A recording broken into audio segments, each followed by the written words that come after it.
Hey all, hope all is well. This is another video in the Road to Grandmaster series, and this one I'm covering my round 7 game from the Southwest class. If you followed the round 6 video, you know I got out of the doghouse with a win against FM Vincent Say, and now my tournament kind of was back in business. In this game I was playing another FIDE Master, and I was hoping to play up after a win, but hey, losing 2 in a row, you're not always going to get what you want. So I had the black pieces here, and my opponent was Yannick Kambrath, who I believe is Canadian. I'd actually never heard of him before, but I believe he's a Canadian player. So without further ado, Yannick went for d4, and I played e6. Again, kind of inviting the French, avoiding Trumpowski by playing e6 move 1 instead of d5 or knight f6. And after c4, knight f6, now we're kind of transposing to like a d4 opening. And after knight c3, I went for d5. Again, this is a tibia in chess, almost like the Rui Lopez with the e4 lines. This particular position can transpose into many different lines. It can go to Semislav, knight bd7, a Teresh, a Rogozin. I've spoken at length in some previous videos about all the transposition power from this line. In any case, my opponent played knight f3, and I decided to go a6, a weapon that I've used in the past quite a bit. It's a relatively popular sideline of the Queen's Gambit positions. And c takes d5 was played, e takes d5, and then bishop g5. Typically in these positions, the idea is actually to put the bishop on e6, but because my opponent was playing so quickly, I thought that maybe he'd seen some games I'd played in this system already, because I've had a lot of success in the system. And so because of that, I decided to go in a different direction, and I played bishop e7. Bishop e7 is kind of a weird move because it's transposing to other lines of the Queen's Gambit exchange variation, but it's not kind of justifying the a6 move. My rationale was that I'd get a position I'd actually never played before, and so clearly he wouldn't have actually prepared it. And then on the flip side, a6 is not as bad a move as it looks, because in many lines it's actually prophylactically dealing with a potential minority attack that could happen on the b5 square.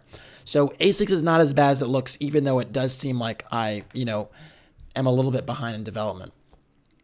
So anyways, white played e3, I castled, bishop d3, and then knight bd7. Castles, and here was like the first position where I kind of had to figure out what was going on. So one of the key differences here from normal Queen's Gambit exchange lines is that a6 pawn, because normally instead of a6 you'd have c6, so that's one difference. Another difference is this knight is on f3 and instead of e2. So typically if the knight's on f3, you're slowing down your potential f3 and e4 break, so I don't have to worry about white expanding in the center very quickly. On the flip side, this knight is eyeing the e5 square, so I have to be on the lookout for a knight potentially posting up on that square and kind of annoying me. So I kind of had to figure out what my course of action was. Now, there are many maneuvers in this position. With black, normally you even can go rook e8, knight f8, knight e6, g6, knight g7. And then you have that long-winded maneuver where you try to trade pieces by putting a bishop on f5. I didn't necessarily want to go for that on this day, so instead I just played c6, kind of just waiting a little bit to see what white would do and not essentially showing what I'm going to do. On the flip side, c6 does weaken some dark squares, so you can see I've already played a6, so now with c6 also being played, these dark squares may be a little bit sensitive, so it's just something to think about. White played rook b1, logical move, trying to prepare the minority attack, but I wasn't so concerned about it because you can see I have 2 pawns on this square, so I thought maybe that's missing the mark. Instead, I thought a move like queen c2 would be better. I went rook e8, again, just kind of normal developing move, getting the rook to the middle of the board, eyeing the e4 square, normal developing move. And now queen c2.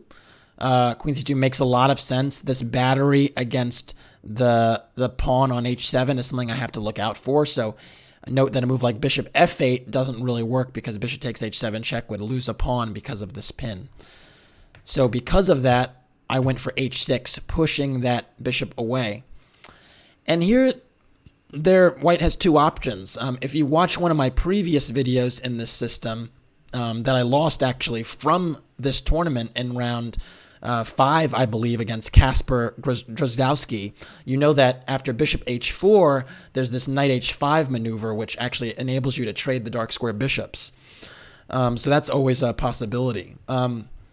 Instead, my opponent, after h6, played bishop f4, and I think that's a little bit smart and alert, because now knight h5 does not have the same effect, because here white can go bishop e5. And if I go for the bishop here with knight takes e5, white has this move d takes e5, and I have to worry about this knight being a little bit loose and weak because it can't return back to the square. So I was thinking, you know what, maybe I shouldn't go for knight h5 in this position because of that bishop e5 resource. So instead, I went another direction and went knight b6. Now, knight b6 is a little bit double-edged because although I am eyeing the c4 square, which I am happy to eye, and I'm looking at a4, I'm ceding the e5 square. So I'm kind of willingly suggesting that a knight should go to e5, and it's a very risky move, but I wanted to try and, keep some peace on the board and mix things up a bit. White gladly went in for the e5 square, makes a lot of sense. And now I went bishop e6. The point is that my bishop on e6 is pretty well placed there, holding my f7 pawn. And I was thinking maybe I'd get rid of this knight at some point by going knight fd7 or maybe even knight c4. Note that in this position, if I still chase the bishop with knight h5, that would actually lose spectacularly to bishop h7 check. Point being that I can't go to h8 because of this fork. That would be unfortunate. And if I go to f8, white now has this tactic, knight takes f7. And I can't take that knight because of queen g6 checkmate. So the other thing that's really important about bishop e6 is it actually renews the threat of knight h5 because now I can actually move my king to h8. So because of that, white played bishop g3, just parking that bishop back on g3. And even here, I actually have the option to play knight h5, but I thought that it maybe would be not ideal, because if I go knight h5 here, I do secure the bishop, but white has this pretty annoying maneuver, bishop h7 check, and after king h8, bishop f5. And even though I managed to secure the bishop, I thought that white would have really good dynamic chances on the f line after a position like knight takes g3, f takes g3. I thought this position might be a little bit risky for me strategically because the f7 pawn is a little bit sensitive. And even if h takes g3 is played, the point is that I don't actually maintain the bishop pair, and my light squares on the king side will be a little bit sensitive after an exchange. So even if a position like queen d6, bishop takes, queen takes happened, I thought my light squares here might be a little bit sensitive and this exchange might not be so great for me. Especially because now that I've played h6, it's not so easy to evict the knight on e5 because f6 always runs into knight g6. And that's pretty much the thing that you have to be aware of in the Carlsbad structures when you do play this h6 move, is you're pretty much ruling out f6 for a long time because you weaken too many light squares in your position to do that. So because of those factors, I actually decided not to go for the bishop, even though I wanted to. It just seemed too risky. And I chose a different course of action with rook c8. I thought, you know what? I'm going to not leave the knight on e5 here for a minute. Maybe consider playing c5 and getting a little bit of activity on the c file with my rook lined up against the queen. So white played b4 actually, clamping down on the c5 pawn. And I was actually really happy to see that because what b4 does is it does weaken the c4 square. Note that white has pushed the d pawn and the b pawn, so the c4 square is a little bit sensitive. And once that c4 square is loose, it actually allows me some dynamic chances to occupy that square. So I leaped for that opportunity with knight c4. The idea is that once I get my knight to c4, I'm kind of cramping White's style in terms of this minority attack. This knight is very annoying here. The immediate threat is knight a3, forking the queen and rook. So really, the knight on c4 can't be tolerated for an extended period of time. And what my thought process, at the same time, I'm also challenging this e5 knight, which was annoying me. So very, very happy to get this position. After knight takes c4 and d takes e4, you might say, well, Kassa, you have double pawns now, and White has this nice central duo. Was it really worth it to put the knight there? It turns out it is, because right now I'm going to get some very, very dynamic counterplay because the d5 square is now vacated, so I could use it for my pieces. So bishop e2 was played, a retreating move, just defending that bishop, and now I played b5. And the thing that happens now is that this b4 pawn is actually very sensitive. So we saw a few moves ago White was actually trying to get this minority attack with b5.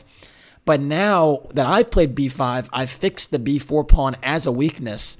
And now this c4 pawn is a protected pass pawn. So even though White does seem like they have these central pawns and I lack control of the center with my pawns, it actually turns out it's kind of hard to mobilize them because e4 hangs the d4 pawn, and in the meantime, I'll actually get to go knight d5 and put more pressure on the b4 pawn. So in my opinion, it actually is Black that is a little better here and actually has something to play for, because my pawns are a little bit easier to mobilize on the flank. And in the future, I'm eyeing a plan like a5 and a takes b4, again putting more pressure on White's queenside. So White played rook fd1, trying to get these pawns going with e4, but just that split second of discoordination allows me to occupy the d5 square, and I was very much happy to play first a5 to challenge the pawn on b4, give it a little thing to worry about, and after a3, a takes b4, a takes b4, I fixed this weakness on b4, so now I went knight d5.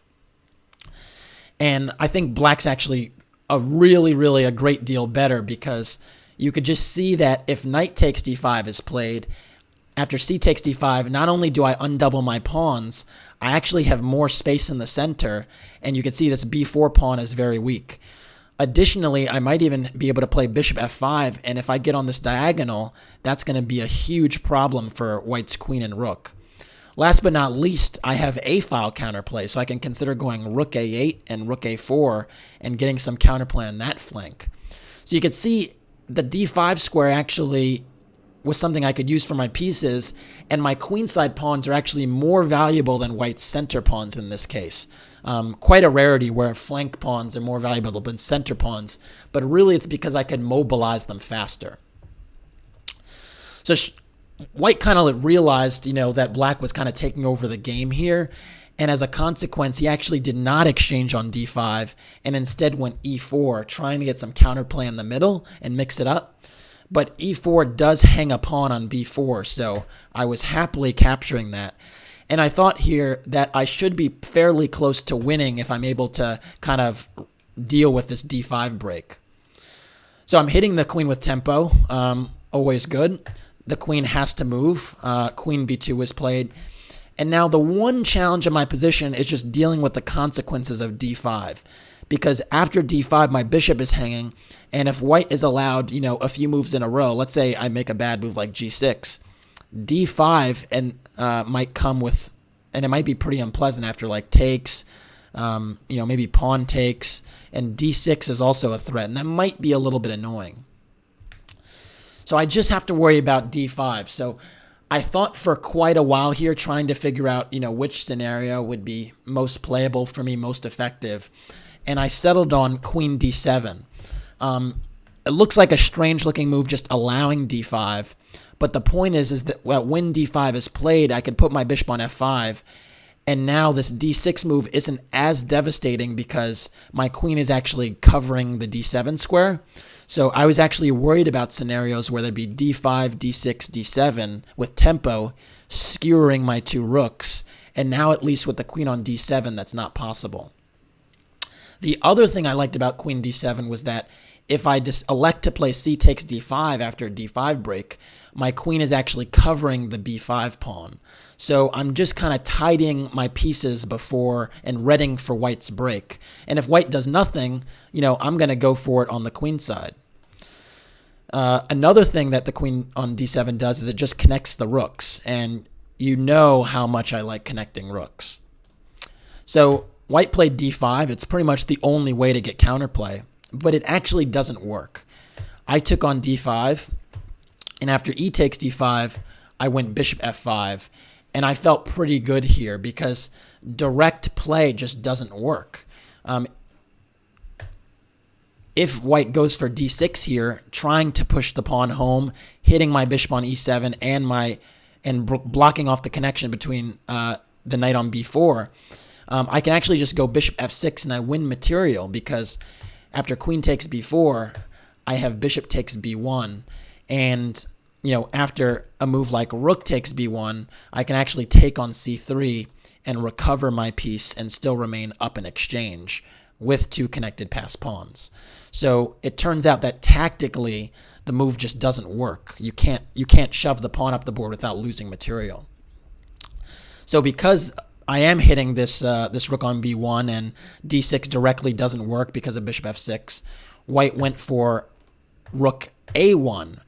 But this gives me the necessary time to consolidate. And you can see here I'm already 2 pawns up. I have really active pieces and connected pass pawns that I really just need to clean up the game. And I did that really effectively with knight c2. The point is that I just get the knight out of the way of the queen, and I also hit the rook with tempo. So, what more can you ask from a move? Again, if d6 is played now, I can actually just go bishop f6, and I'm pinning everything.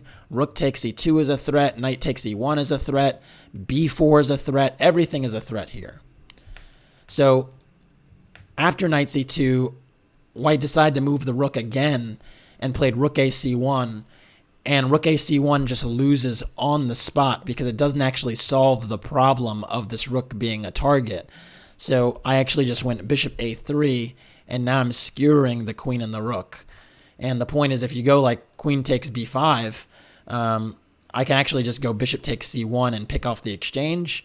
And the game's not going to last long because I also have queen takes b5 and even rook takes e2, and here I would just be up a whole rook. So after the bishop a3 move, in this position, white actually resigned. Fairly quick game, only I think it was like 26 moves, but I was pretty happy to win it because, first of all, it meant that I got 2 wins in a row, and you don't take wins for granted, so it just put me in a good mindset. Nice to win a game cleanly, and it was also nice because in the opening, I thought white had come up with a new idea to kind of hit me with some good preparation, and I avoided some of the main lines that I'd played before in an attempt to get into the beaten track and the offbeat track, and turned out that white didn't actually have good responses to the position that I actually put in front of him. So always good to sometimes smell a rat if you think that there might be some preparation coming your way to kind of sidestep it a little bit and get a fresh position where you could play without the computers breathing down your neck. So anyways, that's it for this one. Thanks for watching. Please like and or subscribe to the channel. And if you want to support the Road to Grandmaster journey, you can do so by checking out the PayPal link in the description below. Thanks.